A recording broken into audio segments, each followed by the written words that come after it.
오늘은 사랑할 수 없는 사람들을 만날 때라는 주제를 가지고 우리가 함께 말씀을 나누려고 하는데, 여러분, 하나님께서는 우리에게 사랑의 훈련이 되어지기를 원하는 줄 믿습니다. 그 가운데 하나님께서 원하시는 것은 무엇이냐면, 누구에게나 사랑의 그릇이라는 게 있거든요. 이 그릇이 점점 넓어지는 그러한 존재가 되기를 원하는 줄 믿습니다. 때로는 하나님께서 우리의 사랑의 그릇을 좀 더 넓히시려고 우리에게 훈련을 주실 때가 있죠. 하나님께서 우리의 그릇을 넓히는 도구로 사용하는 것이 있습니다. 그 도구는 뭐냐면 어떤 교과서나 어떤 TV나 어떤 영화가 아니라 사람이라고 하는 것이에요. 우리의 사랑의 그릇은 사람을 통하여서 넓혀지게 됩니다. 근데 재밌는 사실은 그 사람이란 도구를 사용하는 데 있어서 사랑받을 만한 사랑스러운 사람을 보내서 그 사랑의 그릇을 넓히는 것이 아니라 도저히 사랑할 수 없는 사람을 우리 옆에 두시고 우리의 그 사람을 통하여서 우리의 사랑의 그릇을 넓혀 가시는 하나님의 손길을 발견하게 되는 것이죠. 오늘은 이 사랑의 그릇을 확장시키기 위해서 하나님이 사용하시는 사랑할 수 없는 사람의 유형이 어떤 종류가 있는지, 오늘 본문 속에 4종류가 있는데 오늘은 2종류를 보고 다음 주에 또 2종류를 볼 텐데요. 이 2종류의 사람들을 보면서 그러면 크리스찬으로서 이 사랑의 그릇을 넓혀 가시는 하나님의 손길을 보았다면 어떻게 그들에게 반응을 해야 되는지 우리가 함께 살펴보면서 피차 은혜 받는 귀한 시간 되기를 간절히 축원합니다. 먼저 첫 번째로, 하나님께서 사랑할 수 없는 사람을 보내주시면서 이 사랑의 그릇을 넓히기 위한 도구로 주시는 그러한 사람들의 유형에는 어떠한 것들이 있습니까? 어떠한 유형의 사람들이 있습니까? 2가지인데, 첫째는 함께하기 어려운 사람입니다. 결론적으로 얘기하면 이러한 사람들은 어떤 공통점을 갖고 있냐면 무례하다는 공통점을 갖고 있어요. 여러분, 무례라는 것이 어떤 뜻이에요? 말과 행위에 있어서 무엇이 없다는 거예요. 예의가 없다고 하는 것이에요. 이런 사람들은 무책임합니다. 직장 가운데서 함께하기 어려운 사람들 보면 책임을 가지려고 하는 사람이 없는 경우가 참 많습니다. 자기가 해야 될 일도 물론 해야 되지만 공통적으로 해야 될 일들이 있거든요. 마지막 나갈 때는 불을 좀 꺼줘야 되는 것이고, 또 책상은 서로 또 깨끗하게 좀 사용하고, 공동적으로 사용하는 복사기는 어떻게 사용해야 되고, 이러한 책임에 조금이라도 자기가 오늘은 내가 청소 좀 해볼까, 그러한 마음이 있어야 되는데, 이 함께하기 어려운 사람들은요 이러한 책임감을 갖지 않습니다. 자기 것만 딱 하려고 그러고요, 온통 이 삶을 보면 짜증과 불평이 많은 스타일을 갖고 있는 사람입니다. 그래서 대체적으로 이렇게 함께하기 어려운 사람의 부류들은 어떤 평가를 받냐면, 저 사람은 좀 까다로운 사람이다 라는 평가를 많이 받아요. 여러분들 삶 가운데서도 저 사람은 좀 까다롭다, 그래서 함께 직장 생활하거나 아니면 가정 안에서 생활하기가 좀 거북한 사람들이 있을 줄 압니다. 맛있는 것을 먹으면서도 만족하는 법이 없습니다. 이러한 사람들이요, 식당에 가면 그냥 있기보다는 꼭 깨끗한가 더러운가, 더러우면 더러운 대로 자기가 청소하고 앉으면 되는데, 이 사람은 종업원은 부릅니다. 이거 왜 이렇게 더럽냐, 또 왜 이렇게 반찬이 빨리빨리 안 나오냐, 그러면서 따지고 짜증내고 불평하고 있는 그런 사람들 옆에 있으면 여러분 안절부절하지 못할 때가 종종 있습니다. 이러한 사람들의 부류를 얘기하는 것이죠. 이런 사람들은 무례한 사람, 말이나 태도에 있어서 예의가 없는 사람들이 주로 이루고 있습니다. 여러분, 또 한 종류의 사람들이 있습니다. 그 사람은 누구냐면 요구가 많은 사람이에요. 어딜 가든지 요구가 많습니다. 그런데 그 요구는 어떤 보편적인 요구를 하는 것이 아니라 자기 중심적인 요구를 많이 하는 사람들이에요. 이런 사람들의 특징 가운데 하나는 호전적입니다. 호전적이란 말은 무슨 뜻이냐면 좋을 호자에다가 싸울 전자 해갖고 싸움하는 걸 좋아합니다. 그래서 예를 들면은 전철을 탔는데 옆에 있는 사람이 전철이 갑자기 급출발하다 보니까 덜컹거리면서 중심이 이동되면서 제 발을 살짝 밟았습니다. 보편적인 사람들은 죄송합니다 그러면 괜찮습니다 그러고서 그냥 지나칠 일도 이 사람은 호전적이라, 싸움을 좋아하는 사람이라요.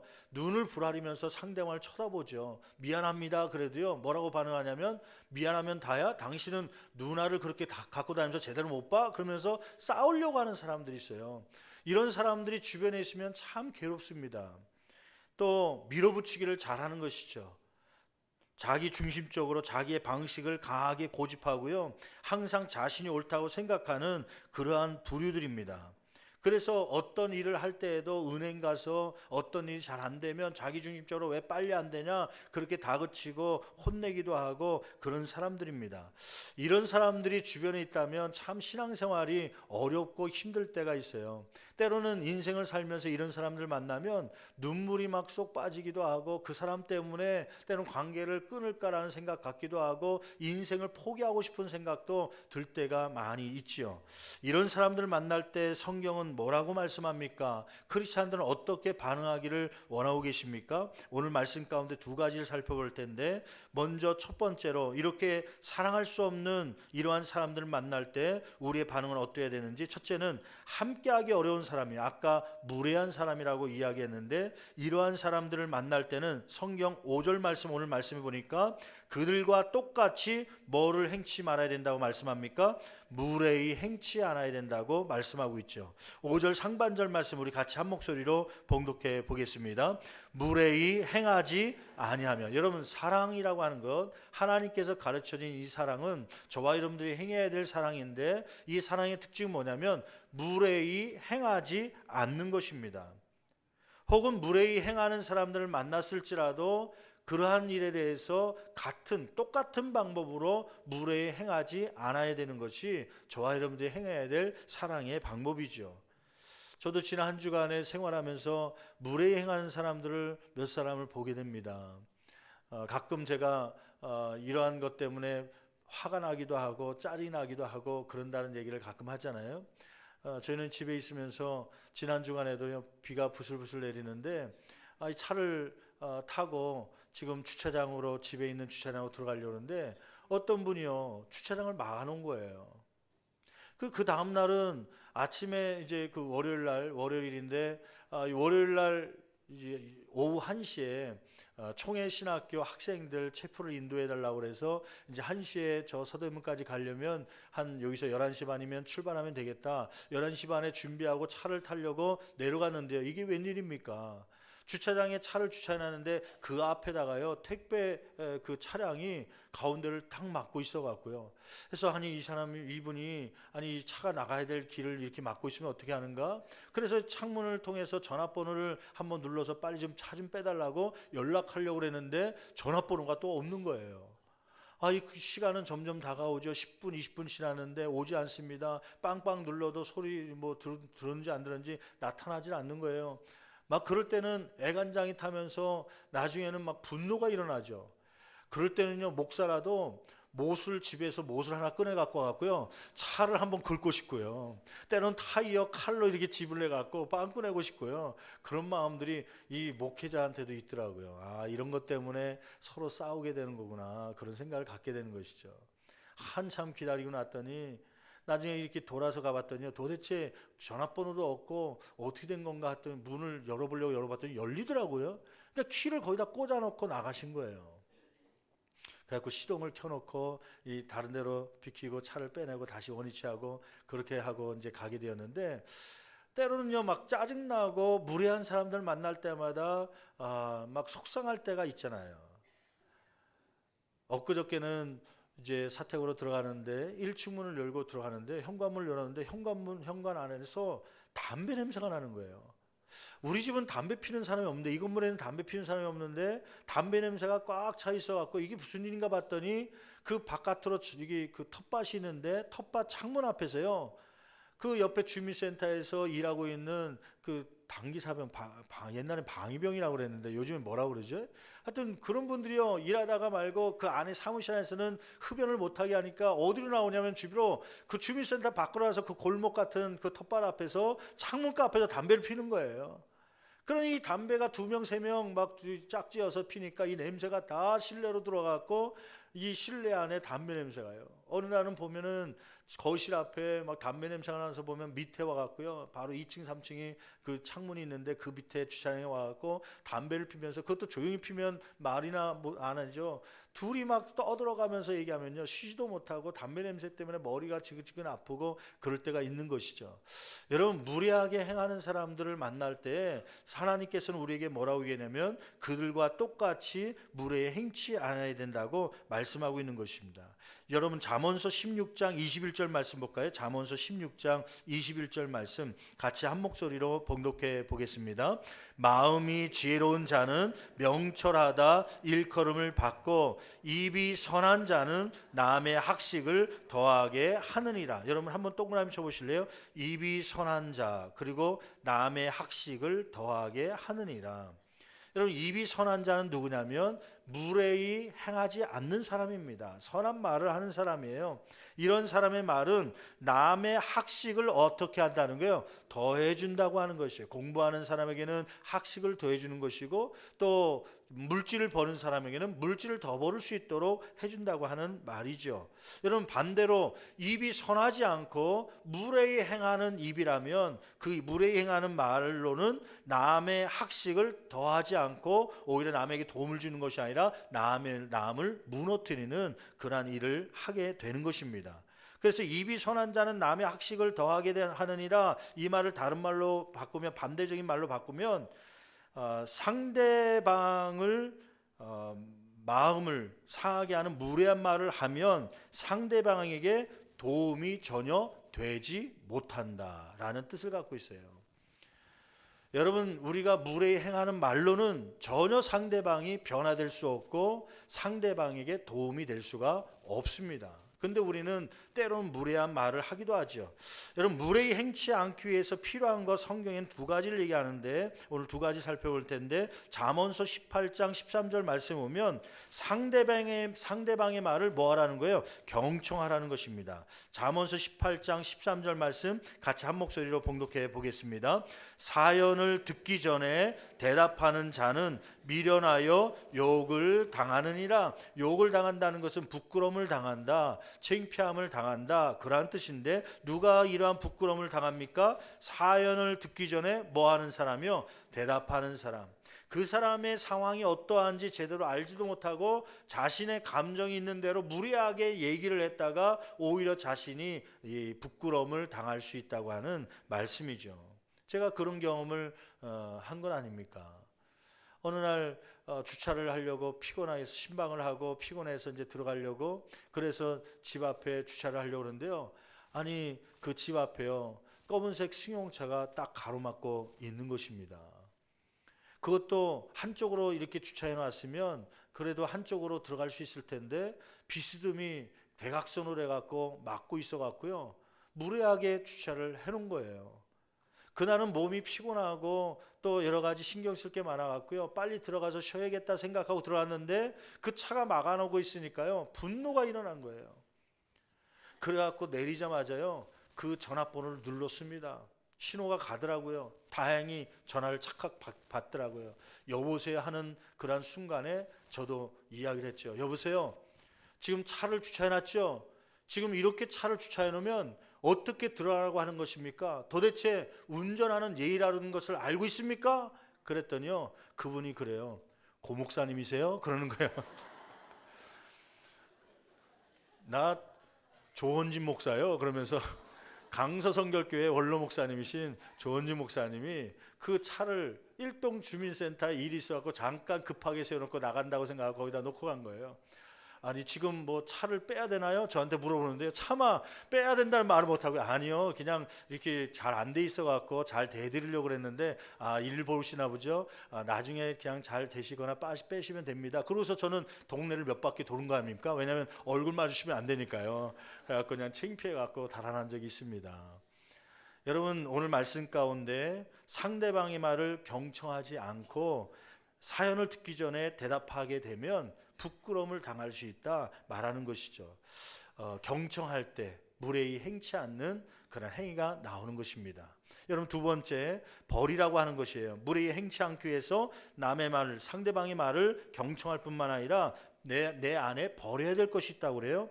에베소서 4장 31절 32절 말씀 우리 한번 볼까요? 31절 32절 같이 봉독합니다. 너희는 모든 악독과, 이 악독이란 건 뭐냐면 원어적으로 말하니까 독한 말을 얘기해요. 독설이라고 그러죠. 독한 말을 버려야 된다. 노함과 분냄과 떠드는 것과 비방하는 것을 모든 악의와 함께 뭐하고요? 버리고에 한번 동그라미 쳐볼까요? 독한 말, 악독을 버리고 노함을 버리고 분냄을 버려. 이 노함이라고 하는 건 외면적 행위로 나타나는 것, 그리고 분냄은 내면적으로 나타나는 그런 적대감을 얘기하는 것이죠. 거기서 중요한 단어가 하나 있더라고요. 떠드는 것. 이 떠드는 게 그냥 말하는 것인 줄 알았더니 원어적으로 보니까 소리 지르다라는 뜻을 갖고 있어요. 소리 지르다. 여러분, 우리는 때로는 상대방을 대할 때 왜 우리가 무례히 행하게 됩니까? 또 무례히 행치 않기 위해서는 무엇이 필요합니까? 소리 질러서 얘기하는 것을 버려야 된다고 말씀하고 있어요. 여러분, 때로는 분노가 일어나면 우리의 톤이 낮아집니까? 높아집니까? 막 목소리가 높아지기 시작합니다. 그러다 보면 서로 더 큰 싸움이 벌어지기도 하는 것이죠. 그런데 분명한 것은 무례하게 소리질러 상대방을 성나게 하는 말로는 자신의 의견을 상대방에게 이해시킬 수가 없다고 하는 것이에요. 내가 목소리를 높여갖고 상대방의 마음을 상하게 하면 아무리 좋은 의견이라도 상대방에게 이해시킬 수가 없습니다. 근데 우리는 목소리가 높으면 상대방을 이해시킬 줄 알고 고함을 쳐가면서 이야기하는 때가 많지요. 근데 그거 무례히 행하는 것 때문에 오히려 관계가 깨지는 경우가 참 많습니다. 여러분, 똑같이 형편이 없는 그러한 사람이 되고 싶으십니까? 그렇다면은 맞대응하십시오. 무례하게 행하는 사람에게 무례하게 하십시오. 그러면 당신도 똑같은 형편의 사람이 되는 것입니다. 그런데 반대로 상대보다 좀 더 나은 사람이 되기를 원하십니까? 그렇다면 오늘 말씀에 있는 것처럼 무례히 행치 않는 저와 여러분 되기를 간절히 축원합니다. 여러분, 질문 한번 해볼게요. 가장 무례가 예의가 없는 행동이 성행하는 곳은 어디일까요? 1. 가정, 2. 직장, 3. 학교. 어딜까요? 가정입니다. 가장 가깝다고 생각할수록 무례하게 행하는 경우가 더 많습니다. 그래서 가까워지면요, 예의 범절이 없어져요. 이불 안에서 방구 끼고 냄새 풍기고 그러는 건 뭐 가까운 부부간에 많이 하잖아요. 사실은 예의 없는 건데도 불구하고 그러한 일이 당연하다는 듯이. 근데 그러한 것은 애교로 봐줄 수 있지만, 그런데 가까우면 가까울수록 부부간에 막말이 나오기 시작합니다. 이방인에게는요, 멀리 있는 사람에게는 예의가 참 바릅니다. 안녕하세요, 할렐루야, 오늘 편했습니까? 잘 주무셨습니까? 오랜만이네요. 그러면서 친절하게 대해주려고 하는데 가까운 사람일수록 그러한 말이 없고요, 오히려 욕이 나오기도 하고 막말이 나오게 하기도 하고 때론 저주가 나오기도 하면서 마음을 상하게 할 때가 참 많지요. 여러분, 우리의 삶 가운데 첫 번째, 우리의 사랑할 수 없는 사람을 만날 때, 특별히 함께하기 어려운 사람, 무례한 사람을 만날 때 그들과 똑같이 무례를 행하지 않는 저와 여러분 되기를 간절히 축원합니다. 두 번째는 요구가 많은 사람. 아까 두 번째 소개할 때 이 사랑할 수 없는 사람의 종류 가운데 이 요구가 많은 사람이 있습니다. 근데 그 요구가 보편 타당한 요구가 아니라 자기 중심적인 그러한 요구, 다른 사람을 배려하지 않는 그러한 요구를 하는 사람들이 있지요. 그 기준이 자기가 되어서 자기가 원하는 대로 해주지 않으면 그것을 막 화내고 또 뒤집고 그런 사람들이 있어요. 가정 안에 있을 수 있고 직장 안에 있을 수 있고요. 그런데 이러한 사람을 만족시키는 것은 거의 불가능합니다. 우리 인격을 시험하는 가장 큰 테스트 가운데 하나는 뭐냐면, 섬기는 사람들을 만날 때 그 사람들을 어떻게 대하느냐가 우리의 인품을 나타내는 시험대가 되기도 하는 것입니다. 여러분, 섬기는 사람이라는 건 누굴 얘기하는 거예요? 식당에서 일하는 사람, 혹은 때로는 은행에서 여러 가지 봉사해 주는 사람, 때로는 어떤 공공시설 속에서 우리의 편의를 도와주는 사람, 이러한 이러한 섬기는 사람들 앞에서 내가 어떻게 그들을 대하느냐가 내 인격의 모습을 나타내는 것이죠. 여러분, 이러한 무례히 행하지 아니하며 자기 유익을 구하지 아니한다고 5절 중반절 말씀에 나와 있는데, 요구가 많은 사람에게 우리가 태워야 될 태도는 뭐냐면 나의 유익을 구하지 않는 것입니다. 나의 유익을 구하지 않는다는 것은 무슨 말이냐면 상대방에 대해서 이해를 한다는 것이에요. 이해를. 나의 유익을 위해서 막 요구하는 것이 아니라 상대방이 어떤 상태인지를 이해하는 것이 필요하다는 것이에요. 여러분, 빌립보서 2장 5절 6절 말씀 볼까요? 중요한 말씀인데 빌립보서 2장 5절 6절 말씀 우리 한 목소리로 같이 봉독해 보겠습니다. 너희 안에 이 마음을 품으라. 곧 그리스도 예수의 마음인 6절, 그는 근본 하나님의 본체시나 하나님과 동등됨을 취할 것으로 여기지 아니하시고, 거기 한번 밑줄 한번 가보실래요? 하나님과 동등됨을 취할 것으로 여기지 아니하시고. 여러분, 예수님에 대해서 얘기하는 거 아니에요? 여러분, 질문 한번 해볼게요. 예수님이 왜 천사처럼 우리 가운데 오지 않았을까요? 날개 좀 달고 천사처럼 보였다면 우리가 더 예수님을 잘 믿었을 텐데, 아니 하나님이시니까 하나님처럼 좀 광채가 나고 그러한 모습으로 나오셨다면 우리가 더 잘 믿었을 텐데, 왜 예수님은 인간과 똑같은 육체를 입고 이 땅 가운데 오셨을까요? 왜 그랬다고 생각하십니까? 성경은 뭐라고 얘기하고 있냐면 우리를 뭐하기 위해서요? 체휼하시기 위해서, 다른 말로 얘기하면 우리의 삶을 뭐하기 위해서요? 이해하기 위해서 이 땅 가운데 육체를 입고 오셨다고 말씀하고 있어요. 육체를 입었기 때문에 배고프셨고요, 육체를 입고 있었기 때문에 때론 추위를 느끼기도 하셨고요, 육체를 입고 있었기 때문에 사랑하는 사람이 죽으면 눈물을 흘리는 슬픔을 당하기도 했던 것입니다. 우리를 이해하시기 위해서 오신 예수님처럼 우리가 예수님을 닮아간다면 상대방을 이해할 수 있는 그러한 수준으로 우리가 성장되는 저와 여러분 되기를 간절히 축원합니다. 제가 얼마 전에 한 병원을 갔어요. 병원을 갔는데 원무과 앞에서 이제 진료를 이제 받기 위해서 대기하고 있는데 원무과 쪽에서 막 싸움이 난 거예요. 50대 중반의 한 아주머니께서 원무과 직원하고 막 욕을 해가면서 큰 소리로 싸우고 있는 것이에요. 도대체 막 다른 사람이 다 들으라고 하는 얘기인 것 같아서 한번 들어봤죠. 어떤 문제 때문에 싸우는가 들어봤더니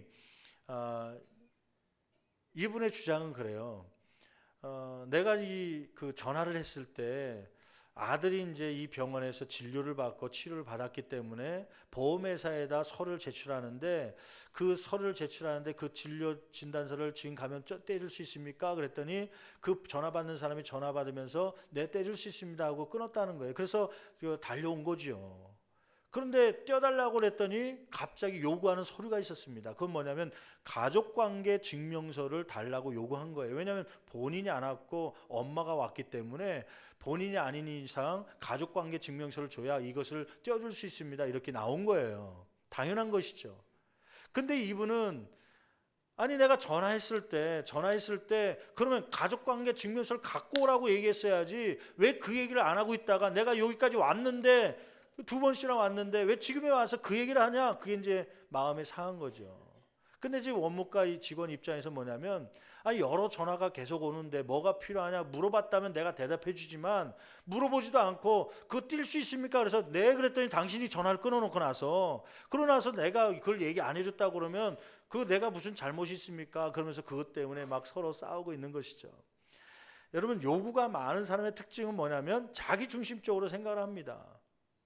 내가 서류를 떼어달라면 떼어줘야지 뭘 말이 많느냐, 이제 그런 식의 그런 생활을 많이 하죠.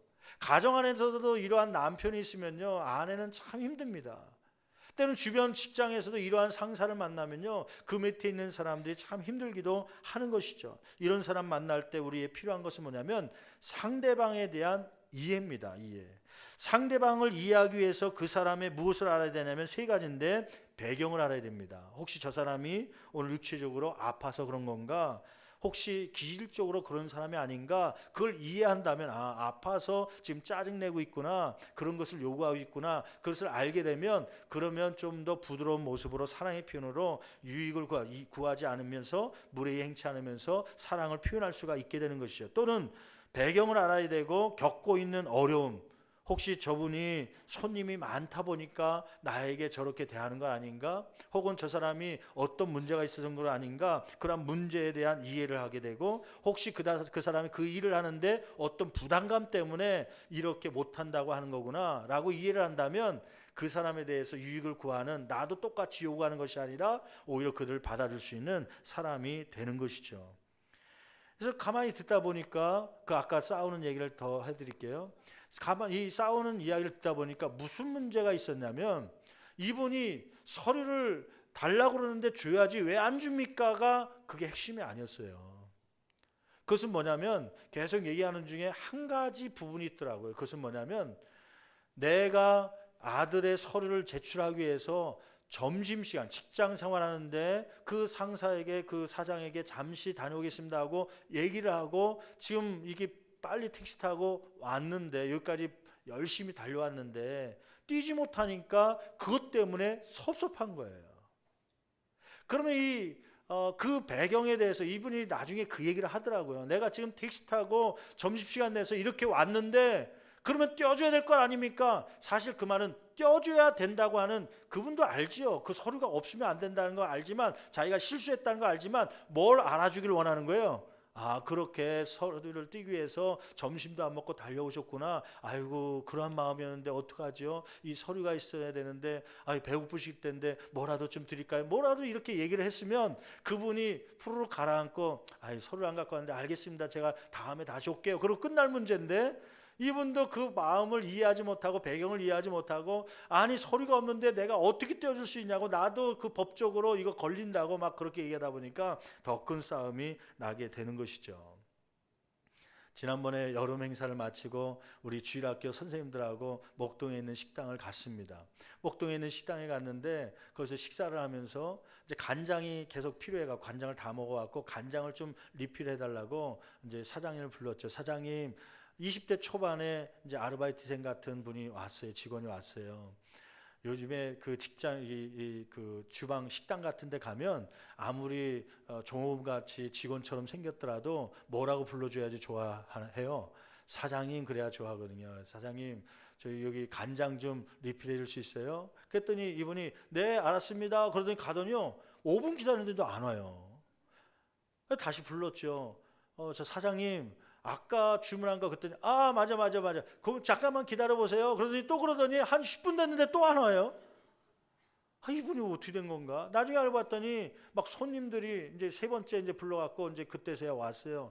근데 아니 왜 이렇게 늦게 오십니까? 그랬더니 손님들이 갑자기 막 쏟아져 오기 때문에 거기에 막 주문 받고 그러냐고, 지금 일손이 딸려서 늦게 왔습니다, 죄송합니다 그러면서 따르는데 문제가 있었어요. 무슨 문제냐면, 간장병이 있는데 간장병에 그 앞에 좀 주윤자처럼 조금 이렇게 나온 게 있잖아요. 그 꼬다리가 있는데, 꼬다리가 이게 그 볼펜 굵기 정도로 두껍더라고요. 그러니까 따르다 보니까 이게 졸졸졸 이게 그 병으로 흘러내릴 것 같으니까 이 사람이 어떻게 하냐면, 그 병 앞에 손가락을 딱 막더라고요. 그러더니 그거 가지고 제 그 접시에다가 간장을 딱 붓더라고요. 그러더니 그걸로 또 막아요. 그러더니 또 이렇게 들더라고요.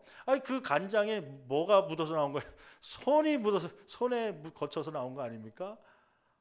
기가 막히지만은 그냥 가만히 있었어요. 그게 정상인 줄 알고. 그러다가 궁금해갖고 물어봤죠. 아니 이거 이렇게 원래 따르는 거예요? 그랬더니 손가락으로 이렇게 하는 거예요? 그랬더니 네 그러면서 가더라고요. 그래서 아무리 식당이 그래도 그렇지, 그러면서 이제 뭐라고 그러냐면, 이거 손으로 해도 되는 거예요? 했더니 이분이 저 손 닦았어요 그러면서 가더라고요. 아무리 식당이 그래도 그렇지 이상해서 그때는 아무 얘기 안 했죠. 그러고서 이제 나중에 계산을 할 때 이제 손님이 많아서 불편했죠. 그러면서 사장님이, 이제 진짜 사장님이 이제 계산하면서 음료수 값을 빼주더라고요. 그러면서 나가려고 하다가 혹시 물어봤어요. 혹시 그 간장 이렇게 따라주는 거 알고 있습니까? 그랬죠. 그랬더니 그게 무슨 말이냐. 그래서 아니 그 간장을 손가락으로 이렇게 해갖고 이렇게 따라주고 손으로 또 이렇게 하고 그러던데, 그 다른 사람이 뭐라고 안 그래요? 그랬더니 절대 그럴 수 없죠. 누가 그랬습니까? 저기 어떤 사람이 그러던데. 그랬더니 이거 미안하다고 그러면서 제가 다시 교육시키겠다고, 아마 그 사람이 오늘 손님이 많아서 아르바이트생이 오늘 처음 왔다는 거예요. 그래서 몰라서 그런 거니까 좀 이해 좀 부탁한다. 그 얘기를 듣고 났더니 이분이 처음 온 날이라서 몰라서 그랬구나 이해되니까 별로 분노했던 또 섭섭하고 그랬던 마음들이 좀 가라앉게 되는 것이죠. 여러분, 상대방을 이해하기 시작하면 그러면 무리한 요구라든지 혹은 무례하게 우리가 그 사람 상대방에 대해서 말을 하지 않게 되는 것입니다. 여러분, 가정 안에 들어왔을 때 남편이 들어왔는데요, 아내가 남편을 좀 환하게 맞아주면 좋겠지만 이 아내가 침대에 누워서 나올 생각을 안 합니다. 그럼 보통적인 사람들은, 남편들은 어떻게 행하냐면, 여보 지금 내가 왔는데 나와보지도 않아? 이거 청소가 이게 뭐야? 빨래는 하지도 않고 하루 종일 이렇게 누워 있었던 거야? 이렇게 따지죠. 그러면은 그 아내는 또 기분이 나빠갖고 뭐라고 그래요? 나 머리 아파서 지금 누워 있는 거란 말이야. 당신은 내 생각도 안 하고 내 아픈 모습 보지 않고 저 빨래만 보여? 청소 안 한 것만 보여? 그럼 남편은 또 뭐라고 얘기하냐면, 아니 그렇게 아프면 하루 종일 뭐 했어?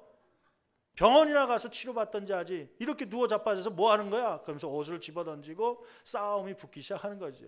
그럼 아내는 기분 나빠서 안방문을 쾅 닫고 서로 그 다음부터 일주일 동안 단절된 그러한 생활을 갖게 됩니다. 여러분, 왜 그렇죠? 상대방을 이해하지 못해서 그렇죠. 여러분, 오늘 말씀처럼 이해가 있는 사람은 어떻게 행동하냐면요, 남편이 집안에 들어왔는데 아내가 누워 있으면 그 아내에게 가서 신경질 짜증 부리고 그런 것이 아니라 이야기를 하는 것이죠. 여보, 오늘 무슨 일 있었어? 왜 이렇게 누워 있어? 어디가 아파? 그러면 아내는 얘기하죠. 오늘 다른 건 아니고 청소나 이런 걸 해야 되는데 시어머니가 오늘 열무김치 좀 같이 담자고 그래서 시장 가서 열무 사와 갖고 그거 다듬고 하루 종일 김치 담그냐고, 그래서 내가 지금 힘이 없어서 이렇게 두통이 와서 누워 있는 거야. 아니 그러면은 이 남편은 그 상황과 배경을 알았잖아요. 그러면 그래, 많이 힘들었겠구나. 더군다나 시어머니라면 며느리들이 가까이 하기 싫은 존재인데 그렇게 또 하루 종일 김치 담가니까 너무 고맙네. 그러면서 그래, 누워 있어. 오늘은 내가 그냥 알았어, 밥을 먹을게. 여보, 밥을 먹어야 돼. 괜찮아, 짜장면 시켜 먹으면 돼. 아니 여보, 하루 종일 그 짜장면 먹고 외식하고 뭐 바깥에서 그랬을 텐데 짜장면 먹지 말고 내가 좀 힘내서 밥 좀 해놓을 테니까 하여튼 내가 밥할 테니까 잠깐 앉아 있어. 그러면서 여자가요, 아픈데도 불구하고 자기를 이해하고 그 마음을 보다듬어 주는 것 때문에 고마워 갖고요, 그 자리에서 일어나서 힘들지만 밥을 해주는 것 아닙니까? 그럼 그날 저녁은 서로 안마해 가면서 아름다운 밤이 될 텐데 왜 이러한 싸움이 나는 것이요? 그 이유는 뭐냐면 상대방의 배경과 상대방의 어려움을 뭐하지 못해서 그래요? 이해하지 못해서 그런 것입니다. 여러분, 오늘 말씀 가운데 두 가지를 얘기했어요. 하나는 뭐냐면, 무례하게 이렇게 대하는 사람을 만났을 때 가정이나 직장이나 생활 속에서 성경은, 사랑은 어떻게 돼야 된다고 말씀하고 있습니까? 무례히 행치 아니하며, 그 사람과 똑같이 무례히 행치 않은 사람이 되라고 하는 것입니다.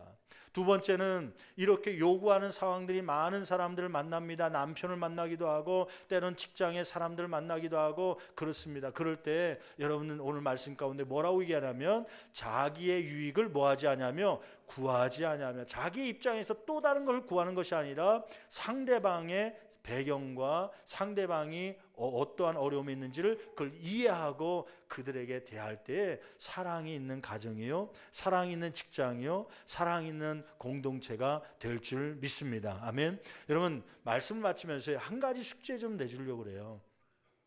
그것은 뭐냐면, 제가 지난주에 또 평상시에 이렇게 대하면서 어떤 식당을 갔더니 종업원 가운데, 직원 가운데 퉁명스럽게 이렇게 손님을 대하더라고요.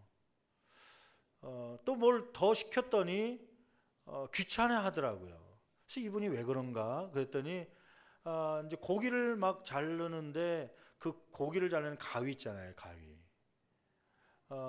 다른 식당들은 그냥 음식만 내주면 되는데 이 가위질하는 식당들이 있어요. 또 그런 직업들을 갖고 있는 분들이 있어요. 여러분, 이 가위질이 하루 종일 이걸 하면요, 저도 한 번은 한 1시간 정도 이 가위질 할 일이 있어서 가위질 했는데요, 이거 막 멍들고 빨갛게 되고 아프더라고요. 군살이 배기 전까지는요. 이 가위질을 하는데 얼마나 힘듭니까? 그러니까 이분이 가위질 하는데 온 지 얼마 안 된 거예요. 2, 3일 정도 됐는데 손이 아프니까 거기다가 고기를 더 주문하니까 더 아플 것 같으니까 그게 짜증나는 거예요. 그렇다고 해서 자기의 수입이 더 들어오는 것도 아니고요. 그러니까 퉁명스럽게 얘기한 것이죠. 아, 저것 때문에 그런구나. 어디가 힘드세요? 그랬더니 이거 오랜만에 처음으로 해보는데 가위질을 하다 보니까 손이 너무 아파갖고요. 그래서 그럽니다. 이것 때문에 아프니까 말도 기쁘게 나오지 못하고 퉁명스럽게 나오고 그런 거구나. 이해되니까요. 그래서 제가 무슨 생각을 했냐면 여러분에게 숙제해 준 거는요. 제가 이제 식당을 이제 예를 들어서 얘기했지만 여러분 미장원 가든 어딜 가든 그분에게 수고한다는 말 한마디 혹은 더 여유가 있는 분들은요.